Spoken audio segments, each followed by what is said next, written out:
Ms. Johnson, where do you live in New York? Brooklyn, New York. You live in a rent-controlled apartment? Correct. How long have you lived there?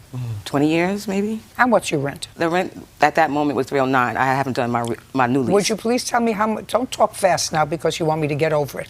How much was your rent during the issue? $309. And you were going down to take care of your mother or some relative who needed your assistance last December, and you sublet your apartment to Mr. Lippman. Yes, sir. And you sublet your apartment to Mr. Lippman for how much rent? $1,000. And you know that that's illegal to do that? Correct. So why did you do it? My mom was... No, well, why did you do I did it because I needed help going to take care of my mom and someone staying in the apartment to keep up with the rent. No, I'm asking you. Why did you do something that was illegal? It's illegal, and you know it's illegal to have a rent-controlled apartment and to sublet the rent-controlled apartment where you're paying $300 a month to somebody to pay $1,000 a month, and you knew it was illegal. So I'm asking you, why did you do something that was illegal? I have no answer. I was just desperate. Okay, that's fair. Okay. Now, then she came back, and she told you, I'm back, goodbye.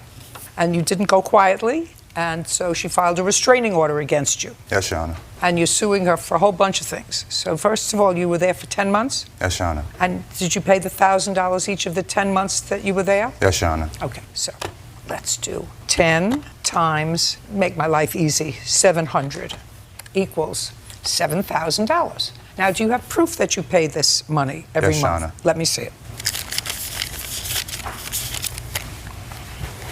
What kind of work do you do, Mr. Lippman? I work for, I have numerous jobs. I was working for the city at HRA. I was doing, working for the Human Resource Administration, a program called HEAP for light and gas for people that couldn't really pay it. And how much were you making at that job? $12.50 an hour.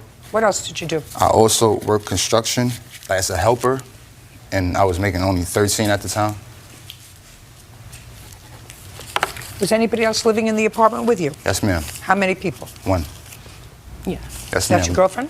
No, not my girlfriend. That's my roommate. That's my friend. And how much were you charging her for rent? Well, I wasn't charging. Terry told me and Whitney at the moment, when we first moved in, that we had to pay $500 apiece for each room because she had a 2-bedroom. So I was paying $500 and she was also paying $500, and we moved in at the same time together. So you didn't pay $1,000 a month. You paid $500 a month. Yeah, we had to pay together. Are you suing her independently? No, not at the moment, no. So she paid her own rent of $500 a month. Yes, ma'am. You personally only overpaid by $200 a month. Yes, ma'am. You owe him $2,000 because you can't benefit from doing an illegal act. Okay. Did they take your apartment away from you? No, I spoke to my management already. They did not. That was really nice of them. Who would you get these receipts from? Her sister, she lived in the next building from us. I have a receipt here for $300. Yes, ma'am. It was like numerous times, like say sometimes we couldn't all pay it all at once. So whatever we had at the moment, we would give to her sister because Miss Terry was living in North Carolina at the time, and we was going through like a process of Western Union her the money, and then we was telling her like it's costing us too much to send you this amount of money, and you're not deducting it out of the rent. So we started taking it up the block to her sister's house, straight cash, and she would write out a rent receipt. When did she come back to town, sir? August of 2017. Did she give you notice that she was coming back to town? Yes, ma'am. How much notice? One time. Well, how much in advance? Well, that was the same week that she came. It's like, I'm coming back, and when she came back, she was right at the door knocking. Because she didn't have the key. Why didn't you give them more notice? I did. I was back in June. I kept coming back and forth. We were arguing.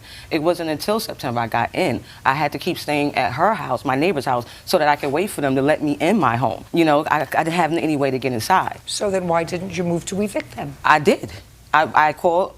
No. Okay. You didn't move to evict them because they didn't have a lease. They were month-to-month tenant with you, even though it was illegal, because you couldn't move to evict them because they were there illegally. And the housing court wouldn't help you evict them if you had given them a proper 30-day notice. Did you ever send them a 30-day notice? No, we only... No, you never sent them a 30-day notice. So now the only way that you can get them out, you finally went to the police and you filed a protective order against them. I want to see the allegations in the protective order. You don't do the right thing, it comes back to hurt you. Can I?